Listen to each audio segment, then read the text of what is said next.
வணக்கம். முதல் செய்திக்காக நித்யா. என்சிசி மாணவர்களுக்கான போட்டி 15 கல்லூரிகள் பங்கேற்பு. விரிவான செய்திகள். வண்ணாரப்பேட்டை திருவொற்றியூர் நெடுஞ்சாலையில் உள்ள சர்பிடி தியாகராய கல்லூரியில் என்சிசி மாணவர்களுக்கு இடையேயான போட்டிகள் தொடங்கியது. 2 நாட்கள் நடைபெறும் இந்த போட்டிகளில் தமிழ்நாடு சட்ட பல்கலைக்கழகம், பச்சையப்பன் கல்லூரி, பாரதி மகளிர் கல்லூரி, அம்பேத்கர் கல்லூரி, ஜெயா கல்லூரி உள்ளிட்ட 15 கல்லூரிகளை சேர்ந்த 420 என்சிசி மாணவ மாணவிகள் பங்கேற்றனர். இதில் ட்ரில் அணிவகுப்பு, கலை நிகழ்ச்சிகள் உள்ளிட்ட போட்டிகளும் நடைபெற்றது. இந்த போட்டியில் மேஜர் மதுசூதனன் மற்றும் என்சிசி அதிகாரி மோகன்ராஜ் ஆகியோர் பங்கேற்று மாணவர்களின் அணிவகுப்பை தொடங்கி வைத்து பார்வையிட்டனர். மேலும் இப்போட்டிகளில் வெற்றி பெற்றவர்களுக்கு கோப்பைகள் வழங்கப்பட்டது.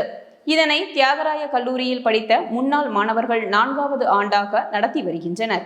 இதன் வாயிலாக மாணவர்களுக்கு ஒழுக்கத்தையும் நேர்மையையும் கற்றுக் கொடுக்கும் விதமாக போட்டிகள் நடத்தப்பட்டு வருவதாகவும் அவர்கள் தெரிவித்தனர்.